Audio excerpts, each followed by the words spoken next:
Voici votre principale édition d'information sur la 95 FM à Radio Nour, présentée par l'équipe de mai. Maël Manomba, Adiza Adamou, Ida Ibinga. Bon confort d'écoute. Assalamu alaikum auditeurs du Radio Nour, merci de nous suivre sur la 95 FM. Le secrétaire général du ministère de la Santé a annoncé que les plaisantins et toute personne au regard des 6 cas confirmés dont les infections étaient importées qui cacheraient leur contamination se verront condamnés.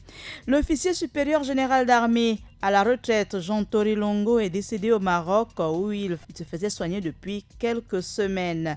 L'Organisation mondiale de la santé, l'OMS, et la Fédération internationale de football association, la FIFA, sont associés officiellement lundi dernier pour combattre le Covid-19. 6, c'est le chiffre de notre rédaction. Vous aurez la suite avec la page musulmane avec Adiza Adamou et Ida Ibinga. Depuis son confinement, nous a fait parvenir sa page internationale. Radio Nour, il est 16h.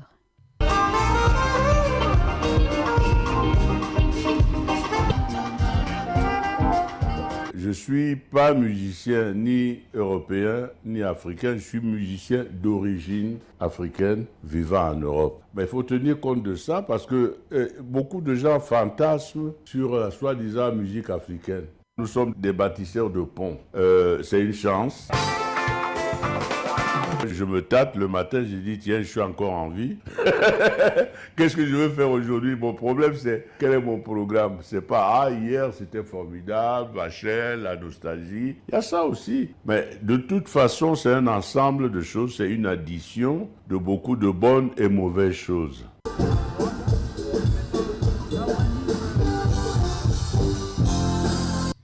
Il est mort. Manu Dibango, la famille du chanteur et saxophoniste, a annoncé mardi 24 mars dernier son décès de suite du Covid-19, la maladie provoquée par le coronavirus. Chers parents, chers amis, chers fans, une voix se lève au loin. C'est avec une profonde tristesse que nous vous annonçons la disparition de Manu Dibango, notre papy groove, survenu le 24 mars 2020 à l'âge de 86 ans de suite du coronavirus. Le Covid-19, a-t-elle déclaré. Petit rappel historique, il arrive à Marseille en 1949, alors qu'il était adolescent. Fait chevalier de la Légion d'honneur en 2010, l'artiste camerounais était encore en pleine forme et en tournée l'an passé pour ses 60 ans de carrière avec son safari symphonique, mélange de jazz et de musique classique. Il était à Libreville en 2018 en qualité de parrain de la 5e édition des Samba professionnels. Avec sa bonne humeur et son dynamisme inaltérable, Manu Dibango était un géant, un grand de sa taille et son talent, mais aussi par sa gentillesse et son enthousiasme communicatif. Le 18 mars, la contamination de l'artiste avait été annoncée sur sa page Facebook. Les obsèques auront lieu dans la stricte intimité familiale et un hommage lui sera rendu ultérieurement dès que possible, a indiqué la famille dans son communiqué. Un autre décès, c'est celui du général d'armée à la retraite Jean Torilongo, ancien chef d'état-major général des forces armées gabonaises. Il a tiré sa révérence le lundi dernier de suite d'une maladie, selon plusieurs sources proches de la famille. L'officier supérieur est décédé au Maroc où il se faisait soigner depuis quelques semaines.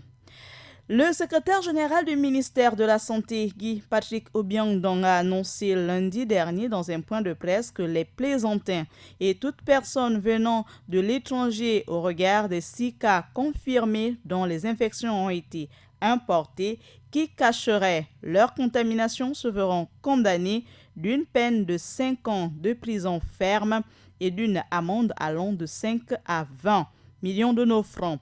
Ces sanctions visent à ralentir les plaisantins qui continuent à perturber la sérénité de des équipes de travail. Selon le docteur Guy Patrick Obiang-Dong, l'urgence d'un changement de comportement devient plus que nécessaire pour freiner la propagation du Covid-19 au sein de la population.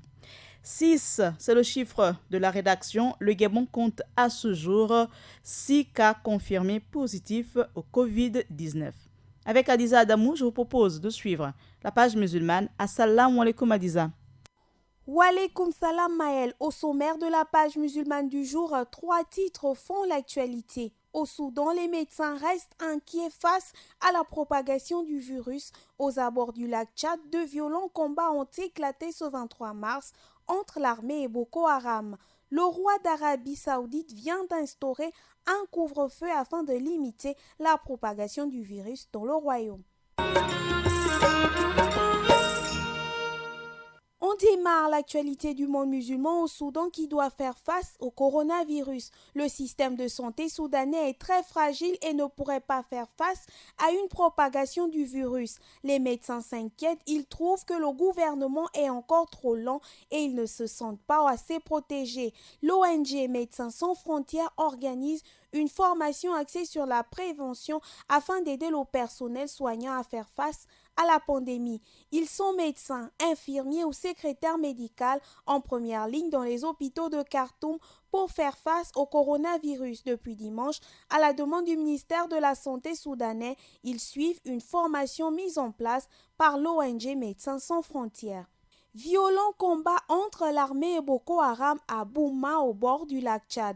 L'armée tchadienne et des éléments de Boko Haram se sont longuement affrontés ce lundi 23 mars à Bouma, une localité du lac Tchad de sources concordantes. Les affrontements ont duré plusieurs heures avant que l'armée ne parvienne à repousser les assaillants. Jusqu'en fin de journée hier, les opérations de ratissage et d'évacuation des blessés étaient en cours. L'état-major général des armées indique ne pas encore disposer de bilan. Et on clôture l'actualité dans le monde musulman en Arabie Saoudite qui a instauré depuis ce dimanche le couvre-feu. L'Arabie Saoudite, à son tour, vient d'opter pour un dispositif censé renforcer celui du confinement généralisé. L'interdiction faite à la population de circuler dans la rue de 19h à 6h du matin. L'ordonnance royale interdit aux citoyens et résidents de sortir pendant les heures de couvre-feu pour leur propre sécurité. Une injonction dont est exceptée la frange de la population qui travaille dans des secteurs d'activité et d'autres comme essentiels ou encore vitaux ainsi qu'au sein des services gouvernement. Voilà Maël, l'actualité du jour dans le monde musulman. Sur ce, je vous dis assalamu alaikum. Nagode Adiza Adamou pour toutes ces informations liées au monde musulman. Avant d'écouter Ida Ibinga depuis son confinement, sachez que l'Organisation mondiale de la santé, l'OMS et la Fédération internationale de football association, la FIFA, se sont associés officiellement lundi dernier pour combattre le coronavirus, le Covid-19, lançant une nouvelle campagne de sensibilisation menée par des footballeurs de renommée mondiale en vue d'appeler tous les habitants de la planète à suivre 5 mesures pour éliminer le virus. Il s'agit de la campagne Passe le message pour éliminer le coronavirus qui vise à préserver la santé de tous. Sur la base des recommandations de l'OMS, elle appelle tous les habitants de la planète à suivre 5 mesures clés. Se laver les mains, se couvrir la bouche et le nez en cas de toux ou d'éternuement, éviter de se toucher le visage, garder ses distances et rester chez soi lorsque l'on ne se sent pas bien. Et c'est à la suite de ces recommandations que je vous propose d'écouter Ida Ibinga pour la page internationale. Walaikum salam Maël, voici le sommaire de l'actualité internationale. Le Sénégal et la Côte d'Ivoire déclarent l'état d'urgence. On parle également des autorités guinéennes qui tracent le bilan lors des violences du 2 scrutin. Enfin, du côté de la Chine, on parle de la levée progressive du confinement. Enfin, l'économie américaine ravagée par la pandémie du coronavirus. Le développement du titre, c'est tout de suite. On détaille notre actualité internationale en Afrique. Toujours d'actualité le coronavirus. Le Sénégal et la Côte d'Ivoire déclarent l'état d'urgence. Les présidents sénégalais Macky Sall et l'ivoirien Alassane Dramane Ouattara ont proclamé le lundi 23 mars dernier l'état d'urgence dans leurs pays respectifs. Au Sénégal et en Côte d'Ivoire, des couvre-feux sont instaurés, les déplacements sont limités et les rassemblements interdits et les lieux publics fermés. Ces restrictions visent à faire face à la pandémie de coronavirus, d'où cet état d'urgence. Toujours en Afrique, les autorités guinéennes dressent le bilan officiel de la journée de l'élection législative et référendum du dimanche 22 mars dernier. Le ministre de la Sécurité Albert Camara dresse le bilan de la journée du dimanche dernier, faisant état de 6 morts et dont 4 semblent avoir été tués par balle. Il annonce également l'arrestation d'un élève gendarme interpellé en possession d'une arme à feu. Du côté de l'Asie-Pacifique, on parle de la levée progressive du confinement.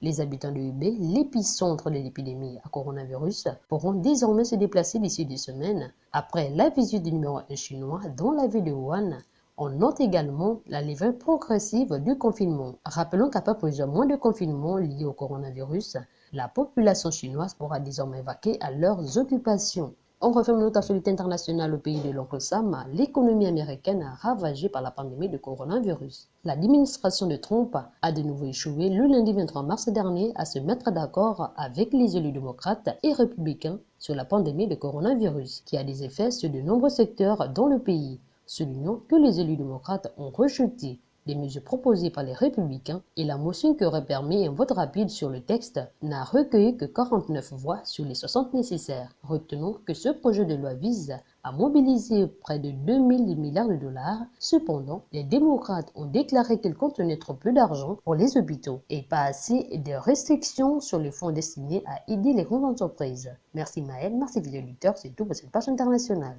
Merci Dibo Tiaïda Ibinga pour nous avoir fait parvenir sa page internationale depuis son confinement. Akiba Paturel Minsa et Dibo Axel Kumba pour avoir assuré la mise en onde de cette édition d'information que vous pouvez retrouver à 20h, à 23h et bien sûr à 8h pour la dernière rediffusion. Maël Manomba de Mouabi vous souhaite un excellent confort d'écoute sur Radio Nour et surtout merci de prendre en compte de respecter les mesures gouvernementales pour prévenir, du moins pour lutter contre le coronavirus. Assalamu alaikum. C'était votre édition d'information sur Radio Nour 95 FM, présentée par l'équipe de Mai, Maël Manomba, Adiza Adamou, Ida Ibinga. À la réalisation, Axel Kumba. Merci d'avoir choisi Radio Nour pour vous informer. Assalamu alaikum.